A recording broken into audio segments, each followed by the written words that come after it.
안녕하세요. 오늘 마가복음 두 번째 시간입니다. 지난 한 주도 평안히 지냈는지 모르겠습니다. 이제 날씨가 조금 아침 저녁으로 쌀쌀해지고 이제 가을 느낌이 나는데요. 하늘을 보니까 하늘이 높고 참 푸른 것 같습니다. 가을 하늘을 보면서 또 하나님이 이 땅을 창조하신 것을 기억하고 또 우리가 마가복음이라는 또 복음서의 한 부분을 읽으면서 하나님이 우리에게 주신 그 복음의 의미를 함께 깨달아가는 또 귀한 시간이 되었으면 좋겠습니다. 오늘은 두 번째 시간인데 시작에 앞서 제가 먼저 기도하고 우리 모임을 시작하도록 하겠습니다. 기도하겠습니다. 하나님 아버지 감사합니다. 오늘 마가복음 두 번째 시간입니다. 가을이 왔고 또 계절이 바뀌면서 또 우리의 마음도 또 한 해 동안 바삐 살아왔던 우리의 마음도 우리가 지금 주님 안에 정말 잘 살아가고 있는지를 돌아볼 수 있는 또는 계절의 변화 속에서 우리의 마음과 우리의 생각과 또 우리 정신이 또 주님 안에 잘 거하고 있는지를 점검하는 귀한 시간으로 또 우리의 삶을 돌아보길 원합니다. 하나님이 주신 또 자연 속에서 또 가을 하늘 아래 특별히 마가복음이라는 성경 공부 시간으로 또 주님의 은혜를 누릴 수 있도록 인도하셨는데 하나님 마가복음을 공부하면서 우리의 믿음과 우리의 신앙과 또 주님과의 관계가 더 깊어질 수 있도록 은혜를 베풀어 주시옵소서. 부족한 주의 종이 연구하고 또 공부한 내용을 전달할 때에 잘 전달할 수 있도록 도와주시고 또 함께 참여하는 우리 성도님들이 또 말씀 안에서 하나님을 알아가고 또 경험하는 그 은혜를 허락하여 주시옵소서. 예수님의 이름으로 기도합니다. 아멘. 네, 지난주는 마가복음 서론으로 우리가 마가복음을 읽을 때 어떠한 마음으로 또 접근해야 되는지, 또 마가복음 언제 쓰였고 어디에서 쓰였고 그 대상은 누구인지를 잠깐 살펴보았습니다. 특별히 마가복음을 우리가 묵상하고 읽을 때에 질문하는 것이 중요하다라고 말씀을 드렸는데요. 오늘도 그러한 연장선상에서 우리가 한 절 한 절을 또 읽어 나갔으면 좋겠습니다.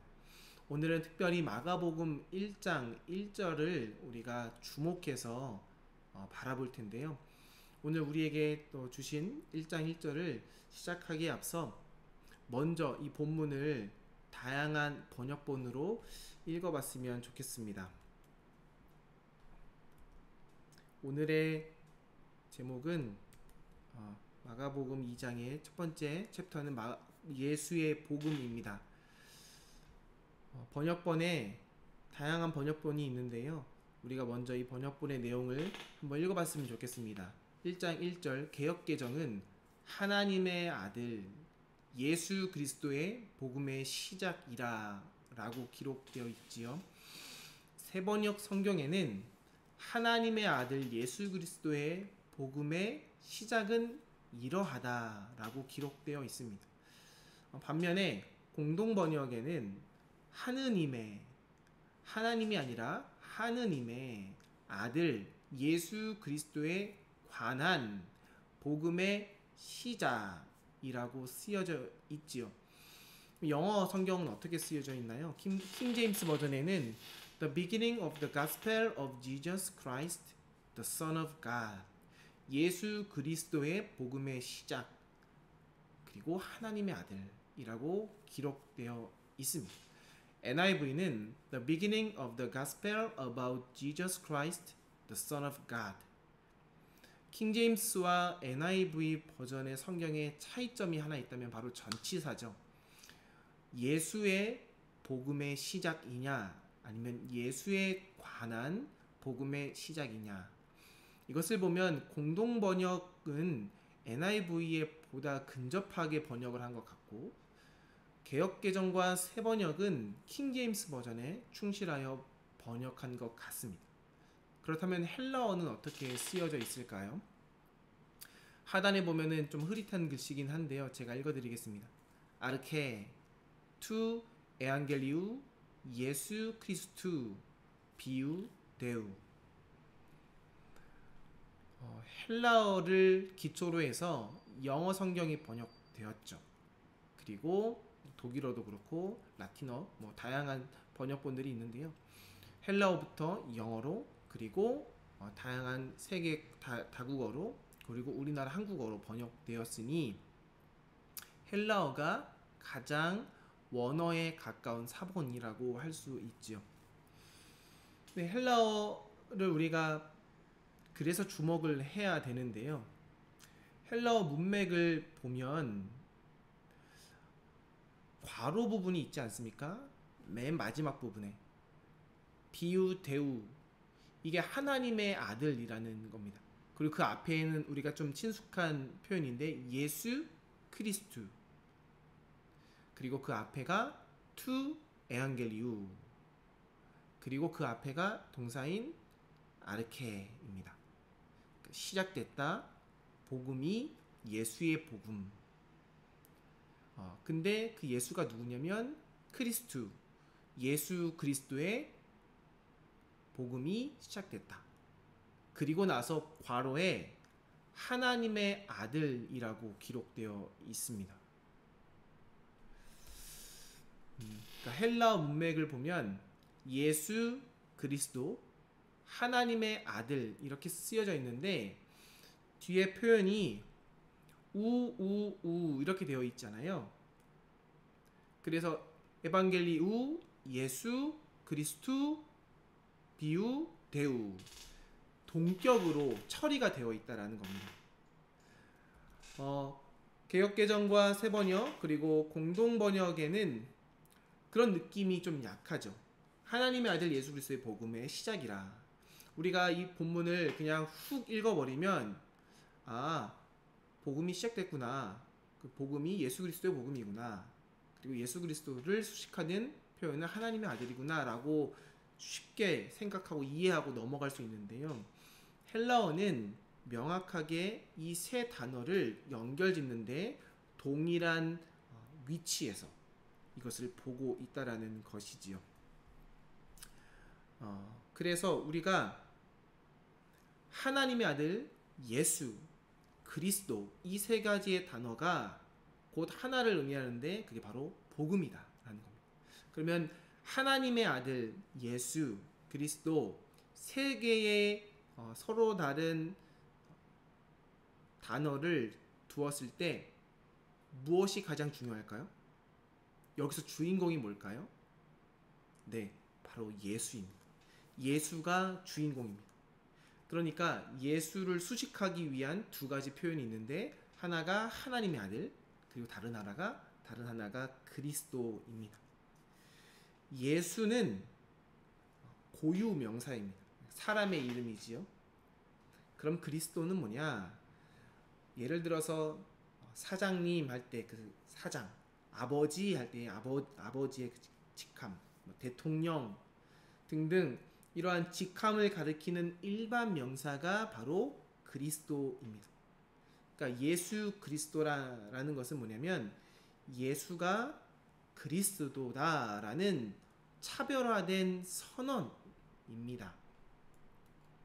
다시 한번 말씀드리면 예수는 이름입니다. 그리고 그리스도는 일반 명사로 예수 그리스도는 예수가 그리스도다라는 차별화된 선언이라는 겁니다.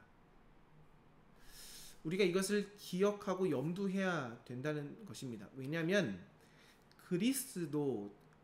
이 그리스도라고 불리는 어떤 사람이 바로 저기 있는데 그게 바로 예수라는 거죠. 그 예수가 진정한 그리스도다라고 말하는 것은 당시에 엄청난 정치적인 선언이었습니다. 당시가 어떤 제국이죠? 로마 제국 시대죠. 그 상황을 비추어서 볼 때 이런 말을 한다는 것은 대단히 위험한 발상을 가진 사람이라는 겁니다. 어쩌면 목숨을 내어놓아야 할 만큼 엄청난 반역 행위로 비춰질 수 있는 표현이 바로 발언이 예수가 그리스도다라는 겁니다. 그렇다면 이 그리스도 이 말의 의미는 뭘까요? 그리스도라는 말의 의미는 히브리어로 메시아라고 합니다. 메시아, 다른 말로 기름을 받은 자, 기름 부음을 받은 자, 그가 바로 메시아죠. 기름 부음을 받았다, 기름 부음을 주었다가 아니고 기름 부음을 받았다. 능동형이 아니라 수동형이죠. 그러니까 이 메시아는 무엇을 전제하냐면 기름 부은 이가 있다라는 것을 전제합니다. 기름 부어 주신 사람이 있고 그것을 받은 이가 바로 메시아다라는 거죠. 제사장과 선지자, 그들을 통해서 기름 부은 받은 자가 있습니다. 대부분 왕에게 그 기름을 부었죠. 시편 2편 2절에 보면 이런 말씀이 나와 있습니다. 세상의 군왕들이 나서며 관원들이 서로 꾀하여 여호와와 그의 기름 부음 받은 자를 대적하며. 기름 부음 받은 자가 있는데 그를 누가 대적한대요? 세상의 군왕들과 관원들이 서로 꾀하여 대적한다라고 합니다. 고대 근동 사회에는요, 어떠한 생각이 있었냐면, 어떤 신학적인 사관이 있었냐면, 신들이 세상을 분배해서 다스린다라고 생각했습니다. 그래서 저희가 영화를 보면, 옛날 이제 고대 근동 사회를 기반으로 한 영화를 보면 민족과 민족이 싸우는데 그 이면에 누가 있습니까? 신이 있죠. 그래서 A라는 민족이 B라는 민족을 이겼을 때 단순히 A의 민족의 힘의 우월성을 강조하기보다 A 민족을 섬기는 그 신이 B 나라에 섬기는 신보다 훨씬 더 우월하다, 훨씬 더 위에 있다라고 생각하는 것입니다. 그것을 우리가 어떻게 알 수 있냐면 신명기 32장 8절에서 9절에 보면 비슷한 의미를 담긴 내용이 있습니다. 보십시오. 지극히 높으신 자가 민족들에게 기업을 주실 때에, 지극히 높으신 자가 누구지요? 바로 하나님입니다. 민족들에게 기업을 주셨다. 여기서 말하는 민족들 복수지요. 이스라엘 민족도 기업을 주셨지만 다른 인종들에게도 인종을 나눌 때에 이스라엘 자손의 수요대로 백성들의 경계를 정하였도다. 당시 고대 근동 사회의 사람들의 생각들 중에는 바로 이러한 생각들이 있다라는 겁니다. 지극히 높으신 자가 이스라엘 백성에게는 하나님이죠. 그런데 다른 가나안 민족들이나 애굽 족속이나 바벨론이나 다른 민족들에게도 그들이 섬기는 신이 있었다는 겁니다. 그들이 섬기는 신이 자신들에게 이 땅을 기업으로 줬다고 여기고 있다라는 것이죠. 이것이 바로 당시에 사람들이 생각하고 있었던, 당시에 사람들이 여기고 있었던 세계관이었습니다.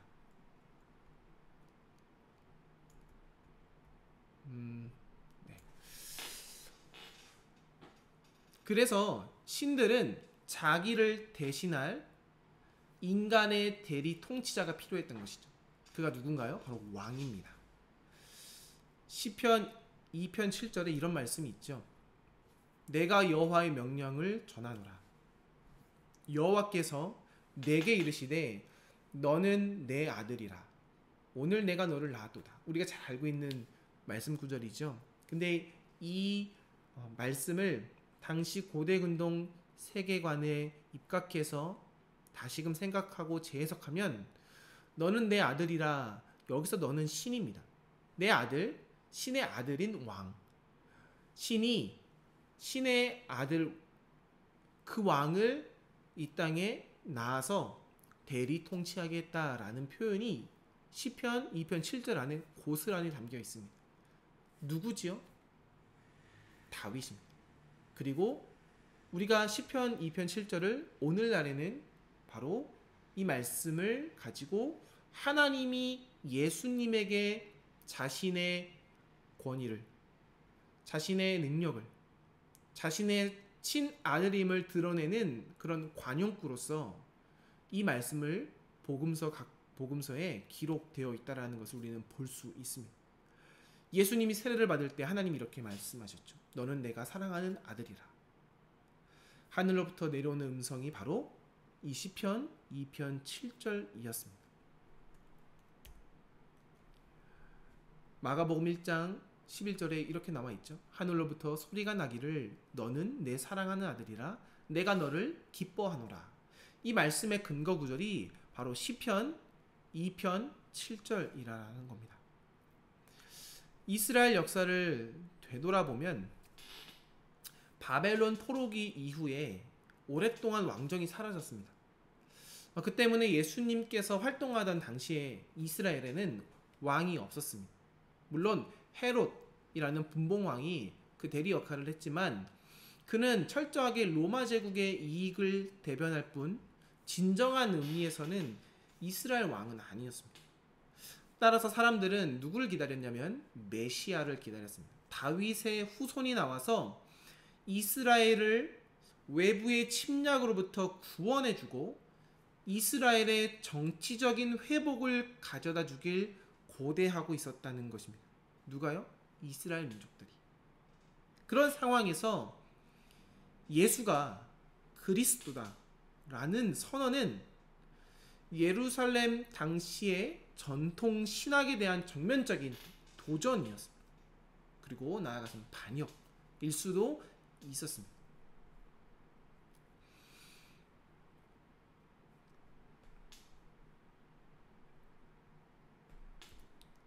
보십시오. 사람들이 메시아를 기다렸는데 곧 다윗의 후손이 그들에게 와서 이스라엘이라는 그 민족, 이 민족을 외부의 침략으로부터 구원해주고 이스라엘의 정치적인 회복을 가져다 주길 고대하고 있었다는 것. 우리가 이것을 기억하면서 마가복음 1장 1절을 읽어야 합니다. 마가복음 12장 35절에 보면요, 이런 표현이 나와 있습니다. 예수께서 성전에서 가르치실새 대답하여 이르시되 어찌하여 서기관들이 그리스도를 다윗의 자손이라 하느냐. 이 말씀을 잠깐 한번 찾아볼까요?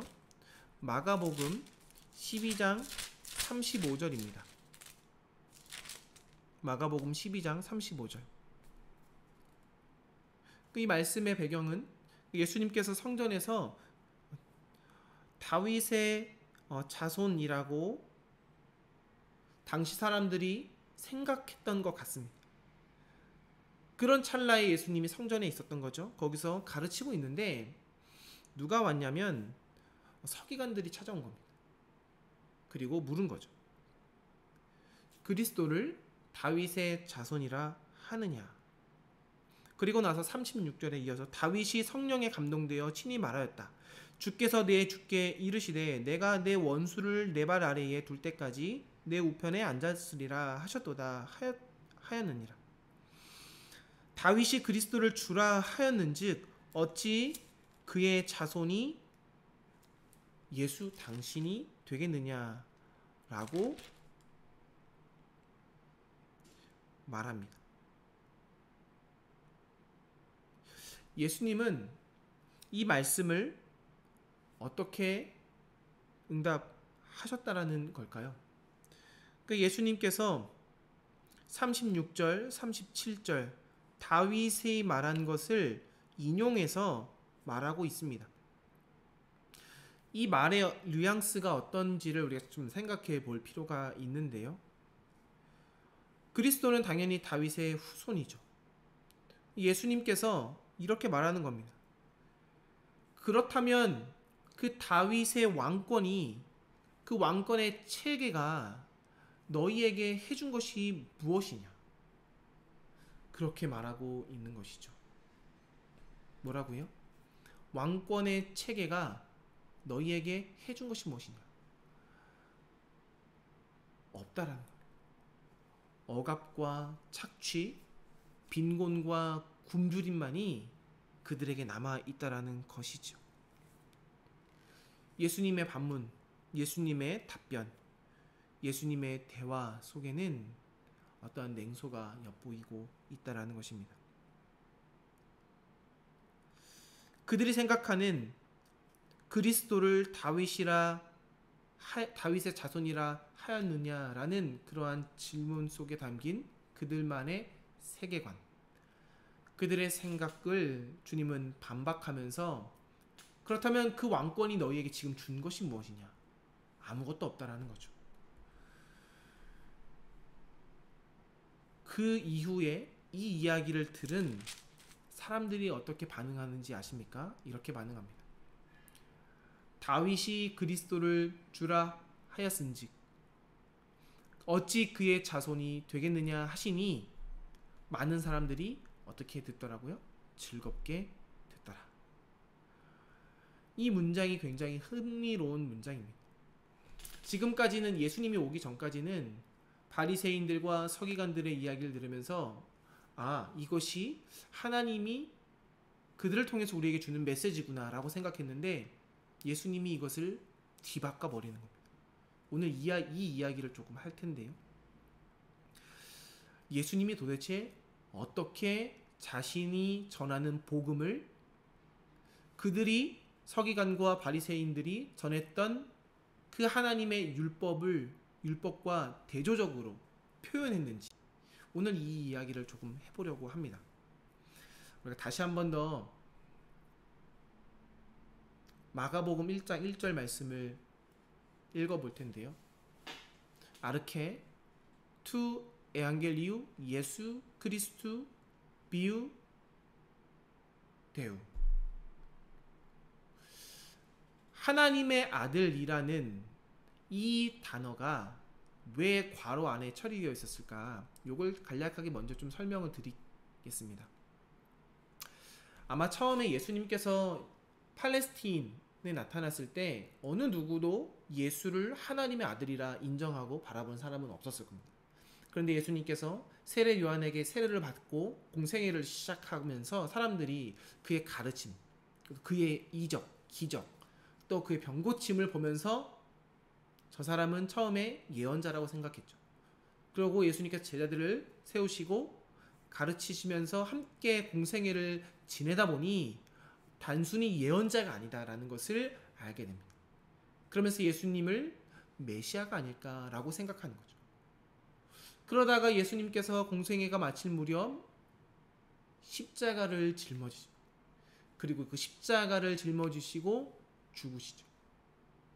그 죽음을 보고 사람들이 비로소 그가 진짜 메시아라는 것을 인정하면서 그의 부활을 경험한 제자들이 그가 메시아임이 확실하고 그는 단순히 인간으로서 이 땅에 오신 것이 아니라 하나님이 이 땅에 내려오신 하나님이 자신의 아들을 보내신 그가 바로 예수라는 것.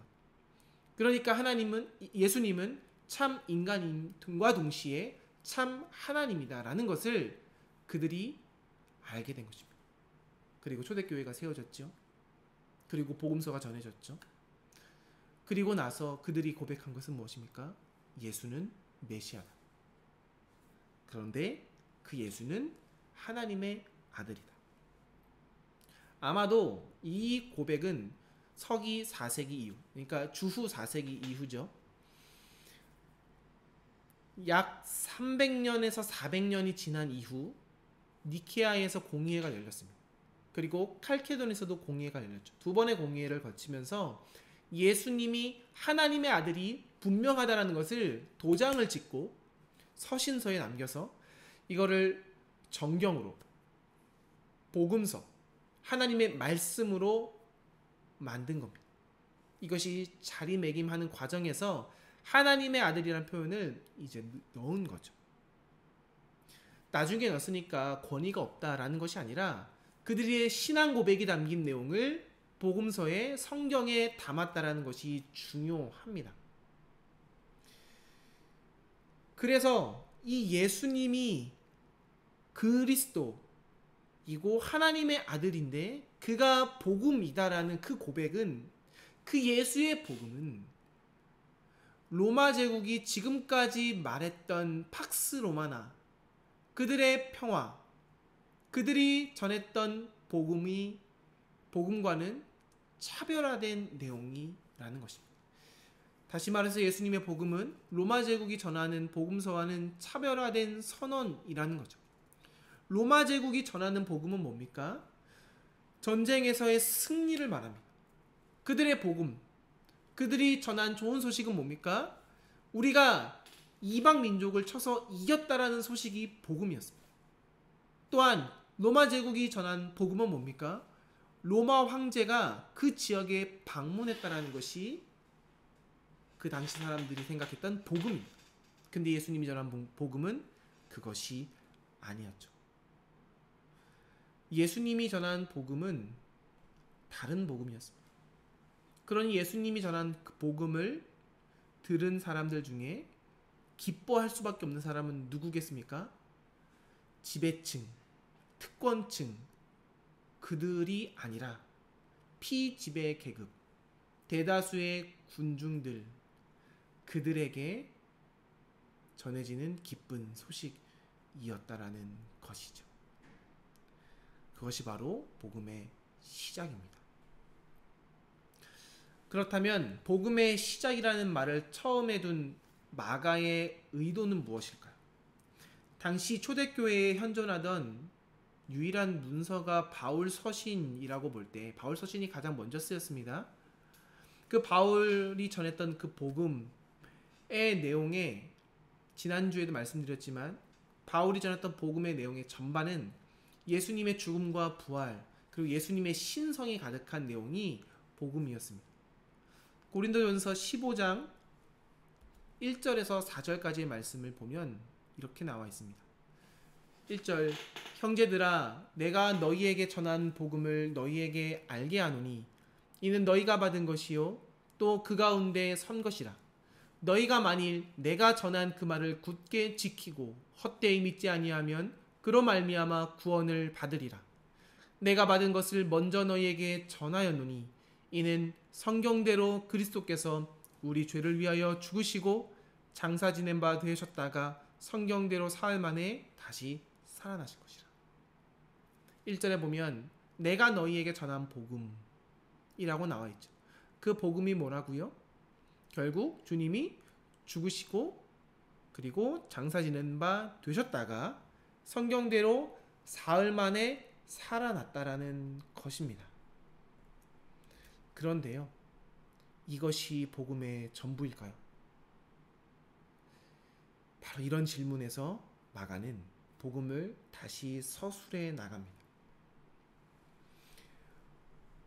마가는 예수님이 전한 복음, 그 복음이 뭘까라고 생각하면서 이렇게 말하지.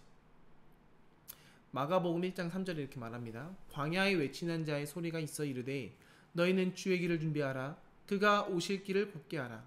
기록된 것과 같이. 기록된 것. 어디서부터 기록되었죠? 바울 서신에서부터 기록된 것을. 아니 더 나아가서 구약부터 기록된 것을 가지고 와서 그는 마가복음이라는 예수님의 복음을 다시금 써내려 가고 있는 것입니다. 이사야서 40장, 그 이사야서가 출애굽을 기초로 쓰였다라면 마가복음은 바벨론 포로의 그 귀환을 인용하면서 지금 로마가 지배하고 있는 이 지배 체계를 주님께서 분명히 하나님의 나라의 방식으로 전복시킬 것이다 라고 생각했던 겁니다. 여기서의 예수님은 하나님의 대리자로서 이 땅 가운데 오신 겁니다.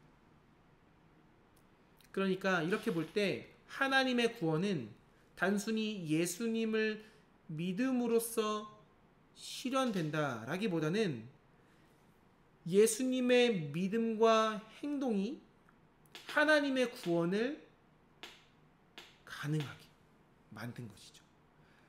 그러니까 하나님이 계획했던 그 구원이 그냥 아무런 노력 없이 지나간 것이 아니라, 이루어진 것이 아니라 그 안에 누가 있다고요? 예수님의 믿음, 예수님의 가르침, 그리고 그가 가르친 대로 살아간 그의 순종과 그의 행동, 그의 결단, 그것이 바로 십자가라는 것이죠. 마가복음 1장 1절 헬라어 시작되는 단어 아르케.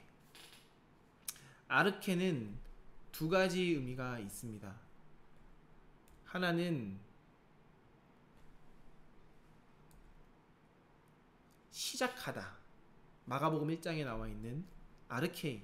아르케는 시작하다라는 의미를 가지고 쓰여졌는데요. 마가복음 10장 42절에도 이 아르케가 쓰입니다. 그때의 의미는 다스리다 라는 의미를 가지고 있습니다. 그런데 아르케가 또 다른 의미가 있는데 바로 잣대, 기준, 모범, 규범이라는 뜻도 가지고 있습니다. 자, 그러면 헬라어로 잠깐 기억해 보십시오. 아르케이, 그 다음에 하나님의 아들 예수 그리스도의 복음, 이 모든 것을 기록하고 있는데 아르케이 다음에 복음이라고 쓰여져 있지요. 그 말 그대로는 복음의 시작이다라는 뜻으로 우리는 이해할 수 있는데, 헬라어 아르케이는 잣대, 기준, 모범, 규범이라는 뜻이 가지고 있다면 이렇게도 번역할 수 있지 않겠습니까? 복음의 규범이라, 복음의 모범이라. 누가요? 예수님. 로마 제국이 복음의 모범이 아니라, 로마 제국이 전한 복음이 복음의 시작이 아니라 예수님이 전한 복음이 모범 중에 모범이라는 것입니다. 자, 그러면 그 복음의 시작이신 예수님, 그 예수님이 전한 복음은 로마 제국이 전한 복음과 무엇이 다를까요? 복음의 내용, 무엇이 다른지 우리가 세 가지를 함께 살펴볼 텐데요. 우리가 함께 읽을 말씀이 있습니다. 마가복음 3장 14절에서 15절 말씀입니다. 14절에 이에 12를 세우셨으니 이는 자기와 함께 있게 하시고 또 보내사 전도도 하며 귀신을 내쫓는 권능도 가지게 하려 하심이로라. 마가복음 3장 14, 15절에서 예수님께서 제자들을 부르시는 이 장면을 통해서 우리는 예수님이 말하고자 했던 복음이 무엇인지를 유추해 볼 수 있습니다. 첫 번째는 무엇이냐면 바로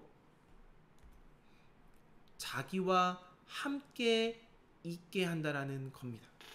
그리고 두 번째는 전도한다라는 것이죠. 그리고 마지막으로는 귀신을 내쫓는 권세를 말합니다. 자기와 함께 있게 하시고 전도하게 하시고 귀신을 내쫓는다. 이 세 가지가 의미하는 바가 뭘까요? 첫 번째로는 자기와 함께 있는다. 새로운 메시아 공동체를 형성한다 라는 겁니다. 그리고 두 번째로는 가난하고 억압받는 자를 대상으로 병을 고치고 귀신을 축출하고 자유를 선포한다. 이게 귀신을 내어 쫓는 권세를 말하는 것이죠. 그리고 세 번째로 지배체제의 상징적인 사회 질서에 대항하는 겁니다. 이것이 바로 복음을 전하는 전도의 사명이라는 것입니다. 전도한다라는 것은 그렇게 세상이 가지고 있는 세상의 가치관, 세상의 경쟁 구도, 약육 강식, 그들의 이데올로기를 전복시키는 겁니다. 우리가 전도한다라고 할 때 복음을 전하는 것, 이것이 전도라고 생각하지요. 맞습니다. 그런데 그 궁극적인 목적이 무엇입니까? 단지 예수님을 듣는 것입니까? 예수님을 전해서 도를 전했으니 예수님의 도, 십자가의 도를 듣고 교회를 나오는 것에 국한하는 것입니까? 아닙니다. 그거는 시작입니다. 그래서 그 사람의 생각이, 그 사람의 가치관이, 그 사람의 삶이 변해서 그가 살아왔던 삶의 방식과 이데올로기와 사회 질서를 바꾸는 것이 전도의 궁극적인 목적이라는 것이죠. 우리가 하나씩 하나씩 마지막으로 살펴보면서 오늘을 마치려고 하는데요. 먼저 첫 번째가 지배 체제에 대한 저항입니다. 지배 체제에 대한 저항입니다.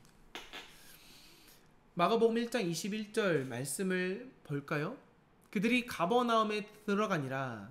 예수께서 곧 안식일에 회당에 들어가 가르치심에 라고 합니다. 예수님께서 가르쳤다라고 하는데요.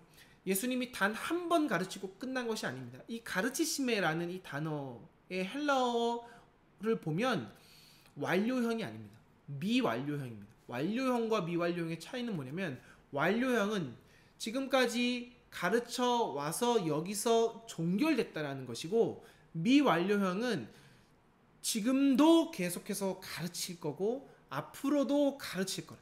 지금까지 가르쳐 왔다면 지금도 가르치고 있고 앞으로도 가르쳐야 된다라는 겁니다.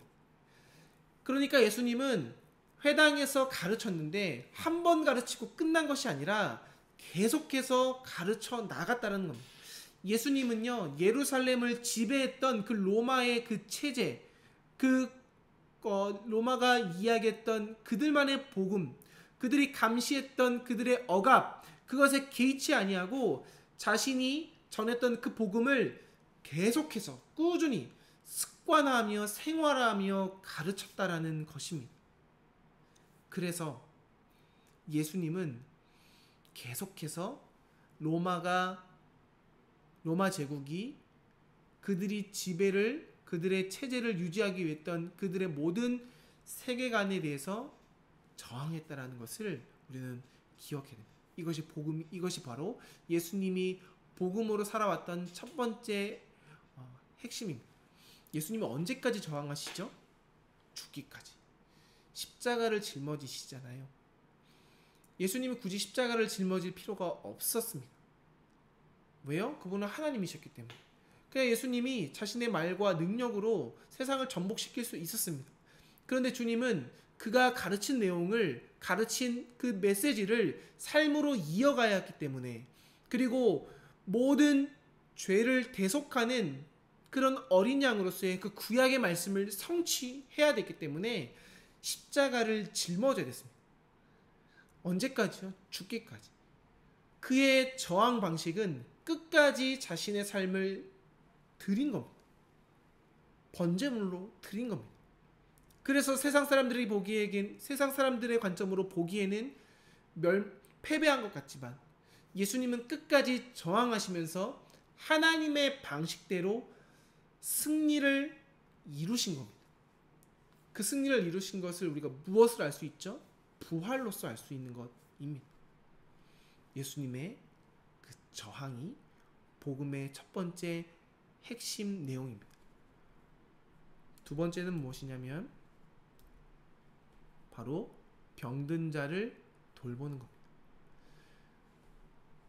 마가복음 1장 41절을 보십시오.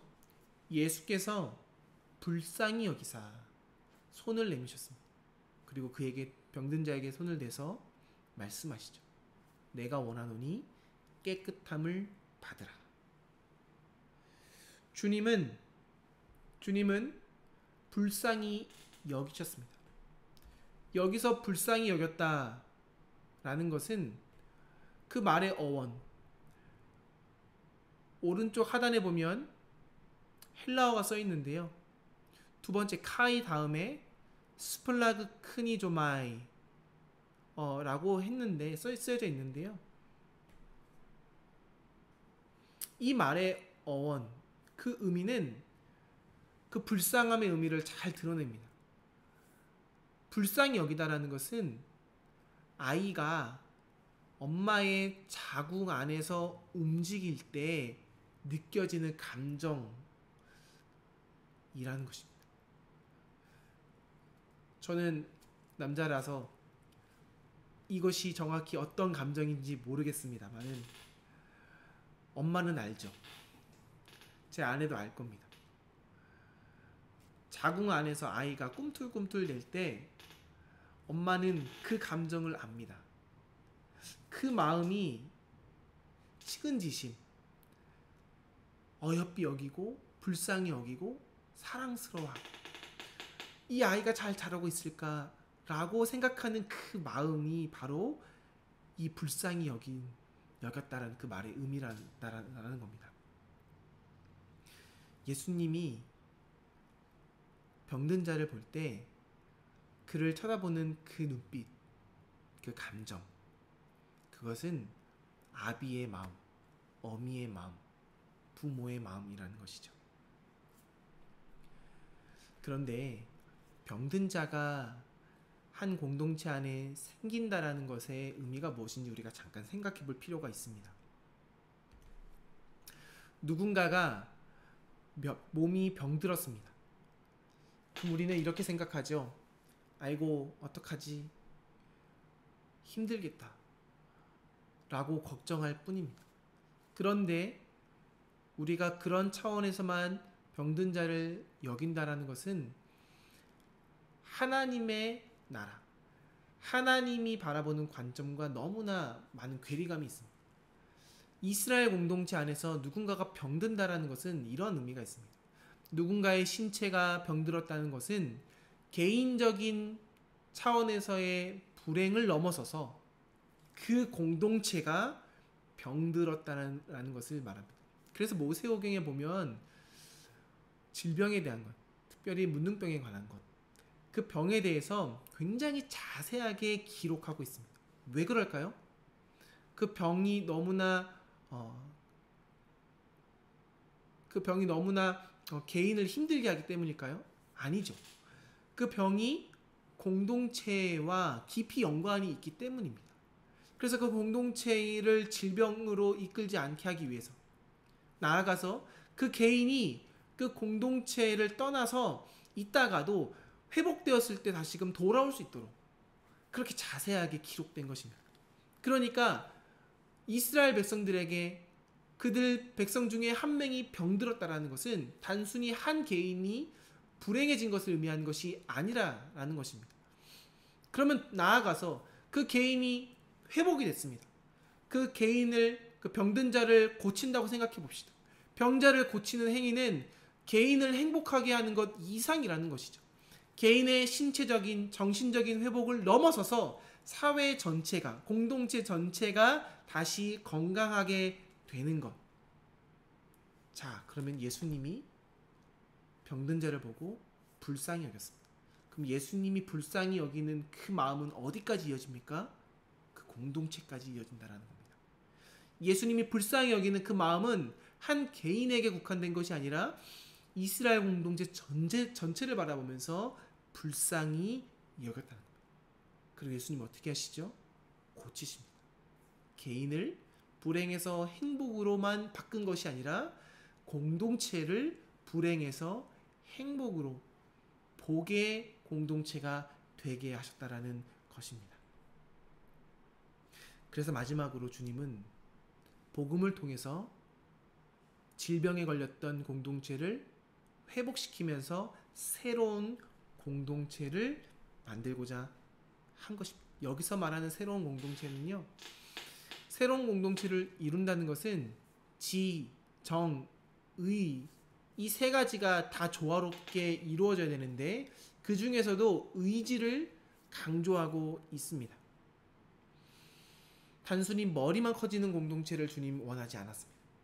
감성적으로 교류만, 감정적인 교제를 주면서 서로 위로하고 세워주는 수준의 공동체만을 생각한 것 아닙니다.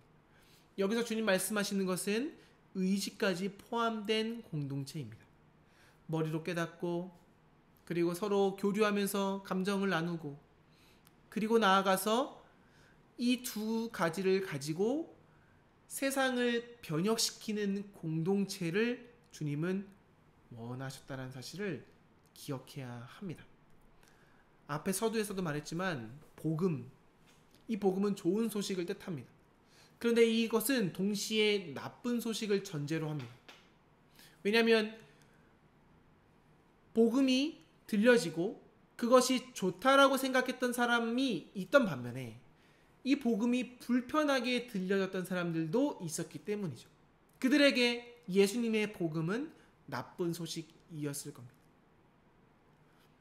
그런데 예수님은 그 좋은 소식으로 받아들인 그 사람들이 지성과 감성과 의지를 통해서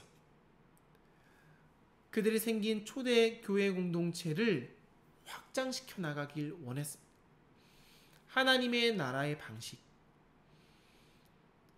약육 방식과 경쟁 방식과 세상의 이데올로기가 아니라 하나님 나라, 사랑과 희랑과 화평과 평화, 하나님의 사랑의 방식이 가득한 그 나라가 점점점 확장되길 원했다는 것. 이것이 바로 의지입니다. 그 믿음의 선택이 바로 예수님이 전한 그 복음의 공동체에 필요하다는 것을 주님은 기억했던 것이죠. 마가복음 1장 1절에 담긴 예수의 복음은 바로 이것입니다. 저항하고 측은히 여기고 그리고 새로운 대안 공동체로 세워나가는 이 세 가지. 오늘 강의를 마무리하면서 세 가지를 한번 생각해 봤으면 좋겠습니다. 과제는 아니지만 한번 이 세 가지를 생각해 보면서 한 주를 우리가 보냈으면 좋겠는데요. 첫 번째 질문은 무엇이냐면 바로 예수님이 오늘 우리 마가복음 1장에서 우리에게 전해줬던 이 복음, 그 복음과 내가 지금까지 생각했던 복음과 얼마나 달랐는지를 한번 생각해 봤으면 좋겠습니다. 그리고 두 번째로 그 복음이 나의 삶에서 어떻게 이루어져 가고 있는지도 생각해 봤으면 좋겠습니다. 그리고 마지막으로 우리 신광교회, 우리가 함께 거하는 우리 공동체 안에 과연 예수님이 전한 복음이 온전히 구현되고 있는지, 예수님이 생각하는 그런 아름다운 공동체가 서가고 있는지 우리가 한번 생각해 봤으면 좋겠습니다. 이 세 가지를 생각하면서 또 이번 한 주 동안 주님의 말씀 안에서 또 기도하는 가운데 승리하며 나아가는 우리 신광교회 성도님들 한 분 한 분 되길 주님의 이름으로 축복합니다. 제가 기도하고 마치겠습니다. 기도하겠습니다. 하나님 아버지 감사합니다.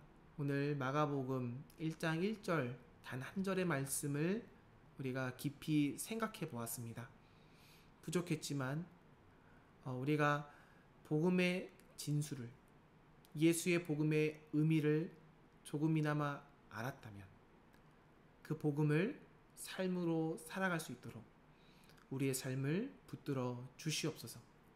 그리하여서 믿음 안에 산다는 것, 복음 안에 산다는 것, 예수를 그리스도라 고백하고 예수가 하나님의 아들이심을 바라보며 살아가는 우리의 삶이 새로운 공동체를, 주님이 꿈꾸는 공동체를 이뤄가는 삶이 되도록 주님 우리의 삶을 붙들어 주시옵소서.